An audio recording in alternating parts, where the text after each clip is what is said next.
Hey everyone, welcome back to my channel. I took a bit of a break, larger than expected, but now I'm back and I'm ready to make more videos. This time I'll be showing you how I painted black armor for my Ironjawz Oryx, or Orcs if you prefer.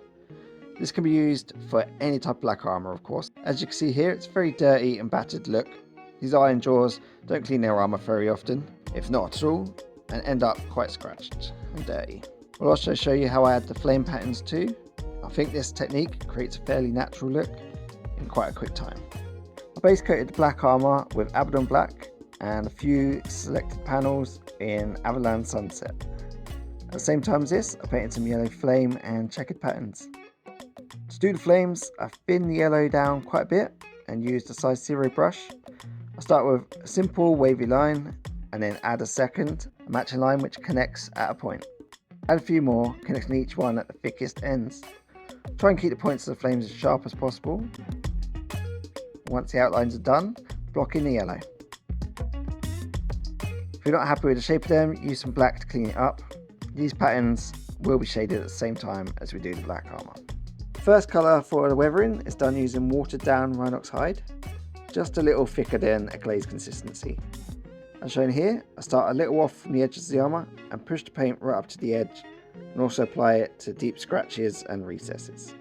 Don't worry about shading yellow just yet. Next up is Mournfang Brown, once again watered down to a very thin consistency. This is applied in the same way as the Rhinox hide, but starting closer to the edges this time, so you can still see the Rhinox hide. You're not looking to completely cover it up.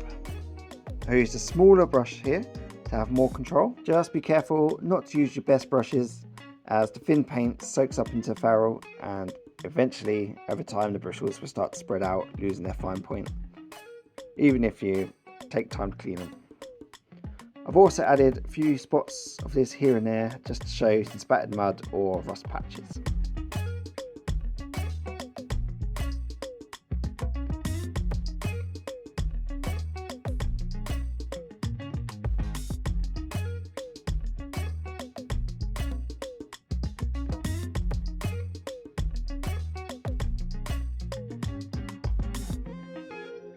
Scrag Brown is up next. Water down again to the same consistency as the last two browns. I washed it carefully to the very deepest recesses and very edges of the armour. This is where most of the dirt and the rust will have gathered. I also washed this around any rivets. I see them all being a bit rusted from years of fighting in the rain.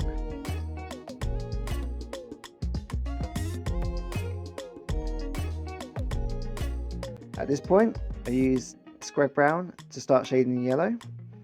This I actually shade in reverse to the black, so Mournfang Brown is next, and very thin Rhinox hide on the edges. You don't want to overdo it too much with this though. I also added in some brown scratches to the yellow too. To make them pop a bit more, I added thin highlights around the outline using Vallejo model colour Icy Yellow, but Citadel Dawn Yellow works just as well for this.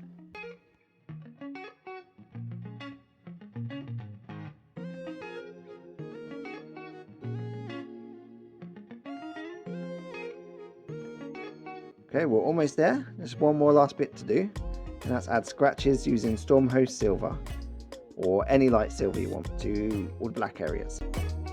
This is where the edges have worn away so much, it's down to the bare metal. This is painted all around the edges and followed the raised parts of the beaten metal, and small dots of it on the rivets, and also on the underside of the big scratches too. And there we have it, a quick and effective way to paint a dirty black armour. It doesn't take too long at all. I hope you enjoyed this video. If you have, let me know in the comments. And if there's any other videos of techniques or anything else you want to see, just let me know. And I will see about making a video about them in the future. So thank you for watching. I hope to see you in the next video. Bye everyone.